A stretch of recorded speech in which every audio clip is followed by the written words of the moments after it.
Segment 3, Gold and Black Live, joined by Brian Newbert and Tom Diener. I want to thank our first two guests, Tim House, Purdue Athletics, and also Brady Allen. Really good stuff from both of them. Purdue's going to have a very articulate quarterback coming in the future. I thought I was impressed with Brady as well. All right, speaking of being articulate, Tom Dienhart, we're going to let you be articulate about what we're going to see tomorrow.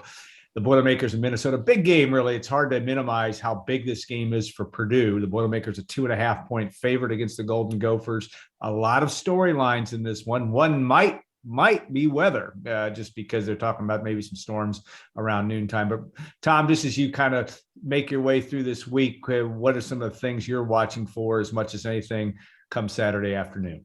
Yeah, we talked last night too, Alan, about the 2017 Purdue-Minnesota game.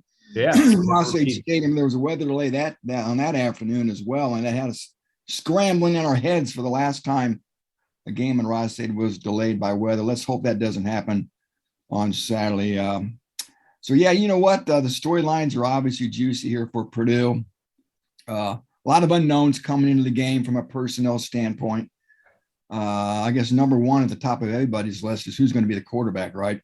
Right. I think most of us think it's going to be Aiden O'Connell, after he came in relief the last 2 weeks and, of course, engineered the comeback last week against Illinois. We all know Jeff Brohm's named a starter internally. He didn't tell us who that person is on Thursday, so we're going to have to wait with bated breath for about 11 a.m. Eastern time on Saturday to find out who's taking snaps from Gus Hartwig in warmups. And then there's the injury list, right? Will David Bell play? Jeff Brohm said he's a game time decision. Several other game time decisions for Purdue on Saturday. Branson Dean, the big defensive tackle, who looks like he got his bell rung last week. He's a game time decision. DeMarcus Mitchell, the Leo, he's a game time decision as well. King Daru, the running back, game time decision. Sounds like Payne Durham, though, guys. And Jeff Brom's words said probably doubtful. And of course, we know about the other guys who are out longer term, like Horvath and Trice in particular. So here we are. Maybe Purdue's roster will be fortified by David Bell in particular, catching passes from Aiden O'Connell. If that's the case, guys, I think that's a pretty good thing for Purdue to have that combination potentially on the field hooking up on Saturday. Yeah, going to be important, I think. I think points, and I haven't our predictions will go up on the site here after the show or around that time. My point is that I'm looking, Brian, this is low scoring. And it's funny because, Purdue, Minnesota historically hasn't been that way. Last year, 34-31, not extremely high scoring, but it looks that way from my perspective that this may be this way. What do you think about, where it produces just jumbled? I mean, because you don't know who the players are going to be, and that's going to be a factor tomorrow, among other things. What do you take looking at this game for the Boilermakers? Well, yeah, I mean, it certainly profiles as a low-scoring game. I think Purdue's playing pretty well defensively. I think Minnesota's got some limitations offensively. I think Purdue has some limitations offensively too, but I'm assuming Aiden O'Connell's the quarterback. If Jack Plummer comes out there, I don't think I'd be as surprised if I woke up with my face glued to the floor, whatever the one for Christmas vacation is. But I just don't think you pull a guy 2 weeks in a row for performance reasons and then come out and name a starter on Tuesday if it's going to be that same player. That just wouldn't make any sense to me. I think with O'Connell, they're going to throw the ball up the field a little bit more than they have been. Maybe that opens some things up. The one thing about Aiden O'Connell is when he's been in the game, things are happening. Yeah, which I like. I think it's been interception, touchdown, something like that. Ryan, give us a Big Lebowski quote. I don't know how relevant it is. It's I'm kidding you. It's the one line where Walter says, "Say what you will about the tenets of National Socialism, but at least it's an ethos." That's good. I got to see that movie. I still haven't seen that yet. At least it's something, right? At least something's happening. At least something's happening. Nobody wants interceptions, but at least there's action. And it's a lot. Is an interception really that much worse than a 3 and out? Obviously you don't want interceptions, but what I'm saying is the ball moves. And I think with O'Connell at quarterback, they're going to look up the field a little bit more. Maybe that opens some things up a little bit. Maybe that if they have some success doing it, maybe that opens up the running game. Yeah. A crack to where at least you're able to get a couple of yards every now and then. So in terms of being a low scoring game, I do think Purdue might look a little different offensively, which they need to. So I don't really want to claim that I know exactly what to expect from Purdue because if Purdue gets what it's got in the last 2 weeks offensively, that might not be enough. And they need to do some things differently this week. So. Yeah, it is. It's impossible to know what we're going to see just because we don't know personnel. Tom, Purdue 2.5-point favorite. And I saw on ESPN they're like 89% chance of winning, which seems strange. That's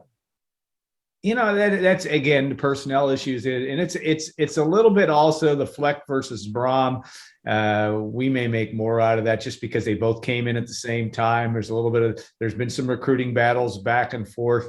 Neither of them talk like they don't like each other. That's not it, but it is an interesting battle when these two teams get together. And we've seen some interesting games going back to that first one and the Jawan Bentley pick six and the Purdue's own lone win or Brom's own lone win against PJ Fleck. But Minnesota's interesting because they've had the injuries as well. They've been able to run the football, and yet they lose to Bowling Green after shutting out Colorado. I mean, what do you make of that?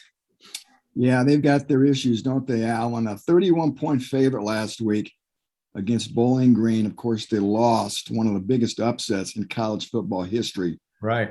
Point spread standpoint. Of course, the week before, guys, they went to beautiful Boulder, Colorado, and shut out the Buffs. So what a contrast. And here they are coming to West Lafayette, trying to win a fourth in a row against Purdue. And again, just like the Boilermakers, guys, their offense has had its struggles for consistency, passing the football in particular. It's really the opposite of Purdue, right? They've still had success running while their passing game has struggled. And, of course, Purdue's vice versa. So, yeah, and then each team's got a pretty salty defense. So I think that's what causes most of us to think this could be a low-scoring slugfest. Comes down to turnovers maybe, right? Yeah. We talked to Brad Lambert this week. I asked him that question about just how do you generate more turnovers? And obviously, they've gotten the ball on the ground, just haven't recovered the fumbles yet. Still no fumble recoveries for Purdue, but they are getting the ball out. Just 2 interceptions, guys, 2 takeaways total. That's last in the Big Ten with Wisconsin. So maybe this is a game where Purdue becomes flush with 2 or 3 turnovers by the Gophers, and that fuels the offense. So again, a close game like this, like I said, turnovers are going to probably be a key thing here too, guys, and special teams. I think Purdue has a pretty good edge here in that special teams department, especially from the kicking standpoint. The Gopher kicker, just 4-7 on the year. Of course, we all know about Mitchell Finron.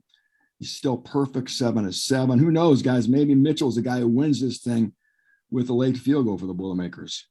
All right. Tanner Morgan, Brian, 2 years ago, the bizarre game because it was the game that Elijah Sindelar and Rondale Moore go out on the same play, as I recall, and Minnesota wins 38-31, though it wasn't really that close.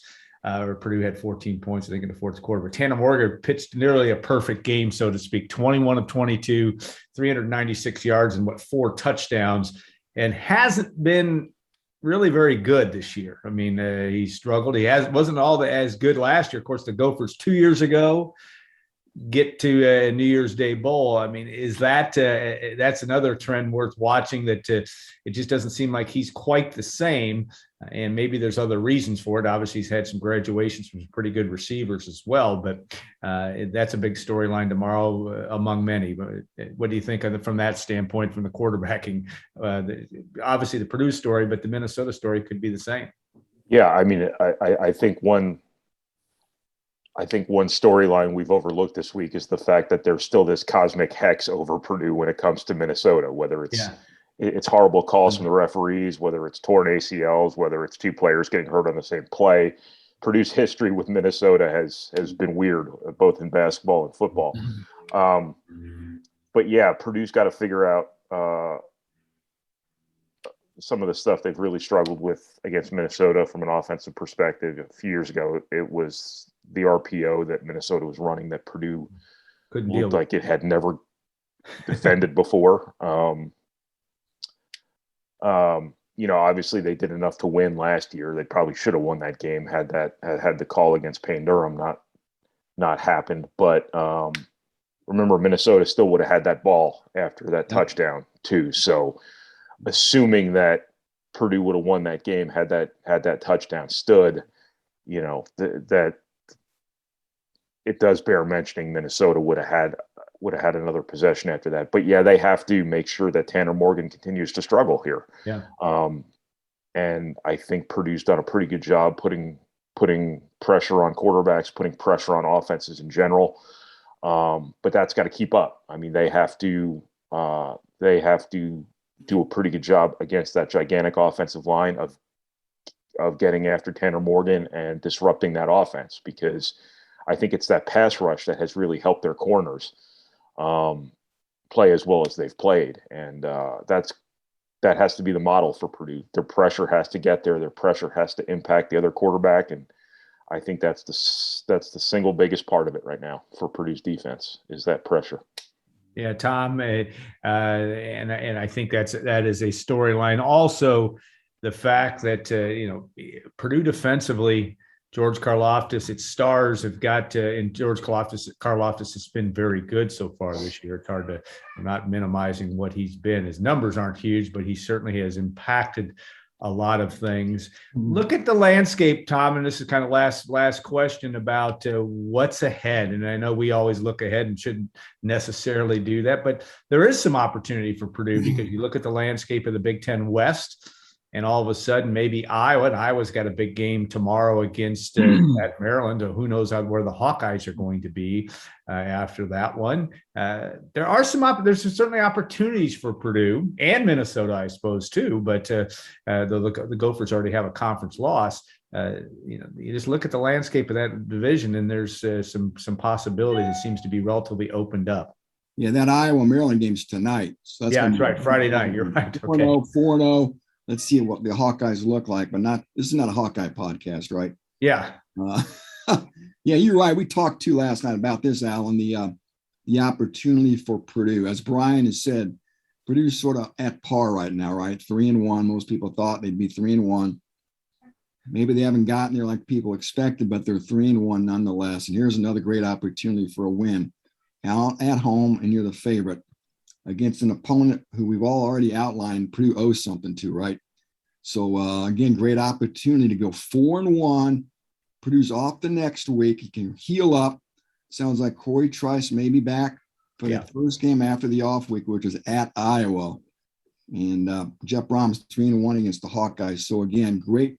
Just, again, it goes without saying, being 4-1 with 7 games to go. You guys can do the math. You just got to win a couple to get bowl eligible. And there's opportunities here. Yes, there's a lot of challenges in the back 7, so to speak, for Purdue. But if you look at that schedule, I think we can all probably find at least 2 wins there right now. Purdue's 3-2.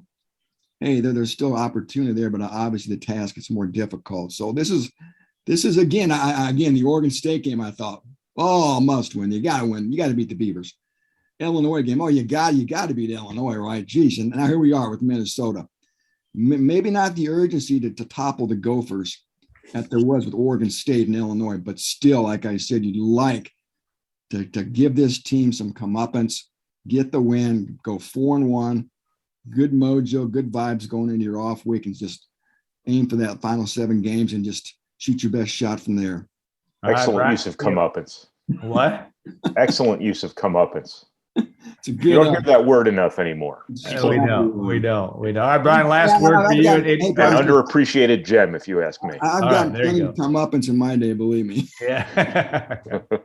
No doubt. All right, guys, we'll put an end to this comeuppance version of our Golden Black Live. We appreciate our sponsors, XXX on the hill, but on the level of Purdue tradition since 1929. Hilton Garden Inn, when tomorrow's a big day. Stay at HDI tonight. State Farm agent Trent Johnson at trentismyagent.com, and the good folks at WLFI. Thanks to Gordon Jackson and the crew back there for making this happen. Now, because of the bye week, we will not have a show next week. We will have a show in 2 weeks, Golden Black Live, but we'll look forward to that. Lots of things to talk about and a virtual plethora of guests upcoming. So we'll look forward to that. So have a great week, everybody. Enjoy the game tomorrow. And thanks to all of you for watching and viewing this, what I think was an excellent Golden Black Live. Exemplary. It was all of that. So, all right, guys, have a great... It's the gold standard. It was the gold standard. Have a great rest of your Friday, and we'll look forward to seeing you in a couple weeks.